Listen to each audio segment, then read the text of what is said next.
Before I begin talking about my legislation, I'd like to start off by saying a couple of thank yous to the people that have helped me for the past several months. I want to thank all of you for being here today, and I would like to thank every single individual that has helped me throughout this process. This experience has truly been one of extraordinary academic, professional, and personal growth. I'm very thankful to the BMC program, specifically Mr. Ray Whitaker, our programs coordinator, and the Office of the Chief Clerk. I want to thank Team Hannah, Angela, Alicia, Donna, Andy, Adam, and Gail. I was so fortunate to be placed in such an awesome office this semester. It was a great experience. I want to thank all the members and staff here who have helped me over the past several months, the folks in the Judiciary Committee, Senator Leach and his wonderful staff, Representative Flett, Representative Patty Kim, Representative Dean, David Brogan, Audrey Powell, and Michael Schroyer. I also need to thank all of my family and friends and my network of support at Lebanon Valley College. Some of these people are here today, specifically Venus Ricks, April Dix, Kate Marr, Michael Schock, Kathy Lumignolo, Christopher Dolan, Tina Washington, and Malcolm Lazy. And last but definitely not least, I have to thank my fellow BMC interns because you guys have challenged me over the past several months and we've grown together, and I know that we've established great relationships that will keep after we leave here today. Now, in terms of my legislation, it has been a long-standing public policy of the Commonwealth of Pennsylvania to define marriage as a union between one man and one woman. The issue of marriage equality has perhaps been one of the most contentious of our time. Is marriage a civil right? And would redefining it to include same-sex couples infringe upon religious freedoms? All of these questions are great questions that warrant ample discussion. However, they rest on the presupposition that the government is best equipped to make decisions regarding the business of marriage. In terms of constitutional applicability, there are two main mandates regarding this issue. The Constitution requires that we protect the religious freedom of all people. It also requires that we provide equal protection under the law. The idea of privatizing marriage may seem convoluted to some unfamiliar with what this would entail. The language I have chosen in addressing this course of action is straightforward. What I have elected to do is remove the government's control over the business of marriage. My legislation seeks to address this issue by giving the private sector complete reign over the business of marriage. Any couple interested in getting married may do so privately. This marriage would be strictly ceremonial and wouldn't be recognized by the government. Because marriage has historically brought about certain legal rights and responsibilities, the government must continue to recognize the union of two consenting, non-related adults in some way. My legislation does this by providing for civil unions as a new government-sanctioned spousal relationship. Everything about the spousal relationship remains the same as it pertains to the application process, divorce, custody, etc. My legislation is a series of amendments to Title 23, Pennsylvania's domestic relations statute, which systematically replaces the word marriage with civil union and eliminates any consideration of the gender identity or sexual orientation of the parties to a civil union. Marriage remains an option for solemnization of the civil union. By this I mean, if you wish to have your spousal relationship recognized and want to honor your union with a formal matrimonial ceremony, you are entitled to do that. My legislation does not impede on private action once you are civilly unionized. It also does not infringe upon the rights of couples married prior to the enactment of my legislation. Under my legislation, the Commonwealth of Pennsylvania will recognize the marriages and civil unions of couples from other states. Our government will also interpret federal legislation referring specifically to marriage as applicable to our only legal equivalent, civil unions. Another significant change in my legislation is related to the cost of the actual license. Currently, the law is that a marriage license fee is worth $3, with a portion of it going to the county in which the marriage takes place, and another portion remaining with the Commonwealth. I am suggesting that the price be increased for inflationary purposes to $6. There are some who may ask why this issue is important to discuss and address at this time when there are so many pressing issues facing the Commonwealth of Pennsylvania. Basic civil rights are very important and must be addressed. But is the ability to marry, or in the case of my legislation, unionize, a civil right?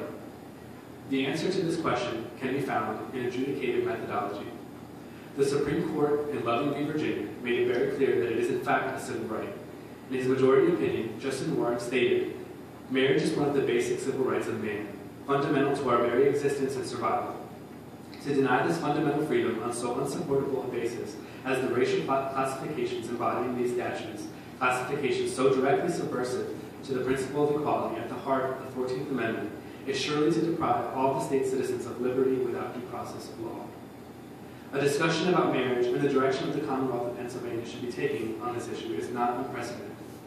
The Supreme Court has taken on the issue of marriage equality, and several states have tackled it through legislative action, judicial mandates, and even referendums through which the voters have had the opportunity to be a part of this discussion.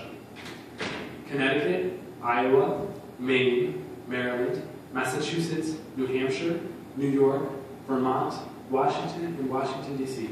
all currently allow same-sex marriage. Delaware, Hawaii, Illinois, New Jersey, and Rhode Island all allow civil unions for same-sex couples. In addition to institutional change regarding marriage, society has changed its opinion on the issue as well. Polls indicate much stronger support than ever before for equality in terms of marriage in this country. I personally stand by the position of protecting the rights of the private sector, while at the same time providing legal protection to all couples in the Commonwealth. I take pride in the times when Pennsylvania stands on the right side of history. Let's get this done.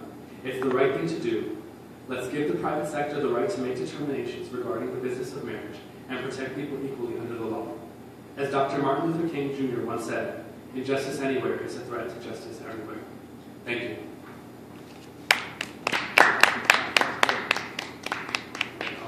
Any questions that you may have? No. Can I just ask, so essentially what you're saying is, on a private level, if somebody wants to go through the ceremony of marriage at the religious institution, they are more than willing to do so. But on a legal level, everything will be seen as a civil union. Correct. Okay. Yes. Won't this open the door up to polygamy? No, the law stays the same in terms of the people that are able to enter into a contract.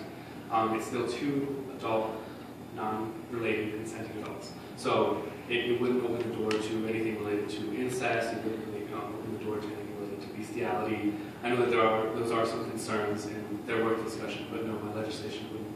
It shouldn't open the door to that. Thank you.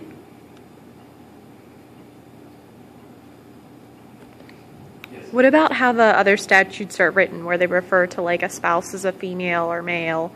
Would you have to adapt all of the existing statutes in Pennsylvania law to fix that? Yes, that's a very good question. In drafting the legislation, we did consider that. There is a section at the end of my legislation that addresses that. It mentions that any statutory mention of marriage or any consideration of gender identity or sexual orientation is hereby referring to a spousal relationship between two consenting adults, regardless of gender identity or sexual orientation. It's a very good question.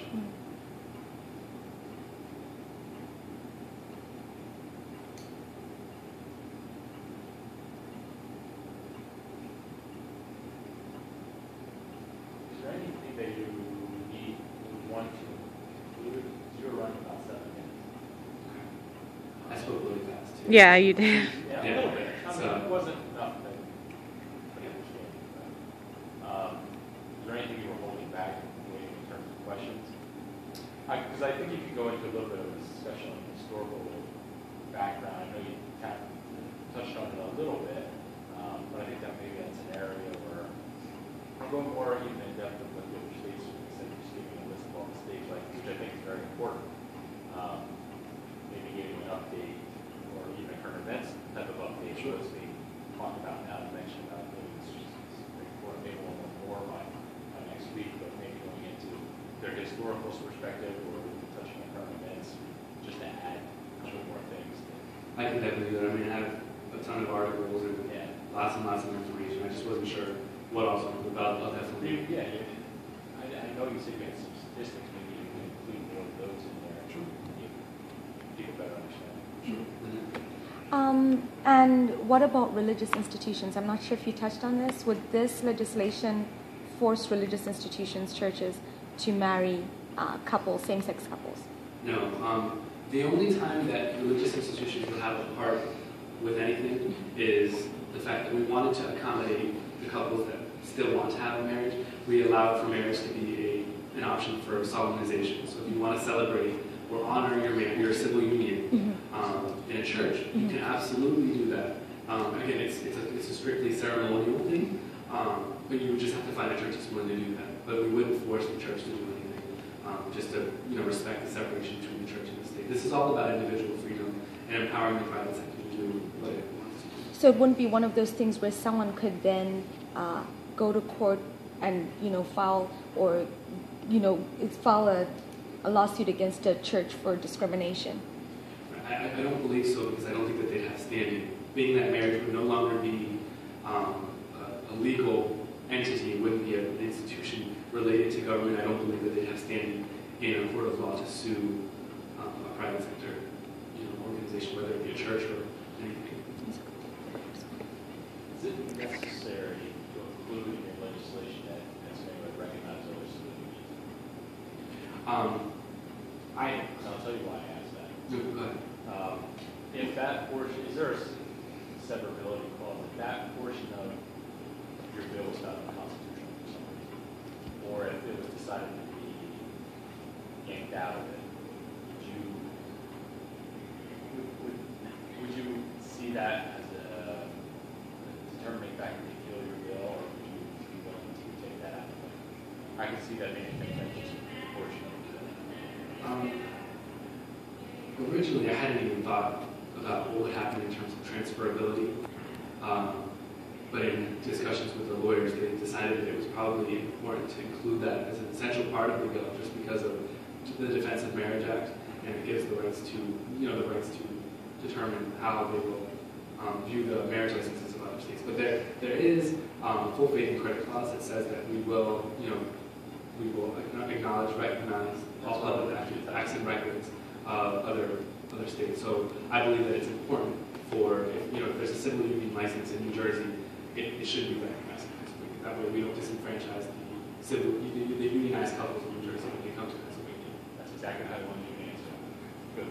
This is just one of those things that we talked about at lunch, but I really think, I like that statement, you should use it, what you were talking about, how Pennsylvania just should not be on the losing side of this trend, because it's going to happen sooner or later. This is going to happen. Public opinion shows that this is not an issue among the voters, and a lot of politicians are coming out in support of actual marriage equality. So I think it's important for Pennsylvania to just be on the right side of history. We don't want to be the last people to get to the finish line in terms of this issue. I would probably also mention that I've been following this. Bob Casey, who was initially against it, has just come out and said he supports same-sex marriage. Yeah, I think so I'd probably throw that in. Absolutely. Just say politicians who already supported who didn't in the past. That's a good idea. And he's, I think, he was one of 9 Democrats that had not come out in support of it. He recently came out in support of it. Did you have something? Yeah. You talked about how it's being on the right side. We might as well join the winning side. I mean, if that's the case, then I'm sure someone would ask, like, well, why don't we just make gay marriage legal instead of just doing a civil right or a civil Union. Mm-hmm. My opinion is that it's important to empower the private sector.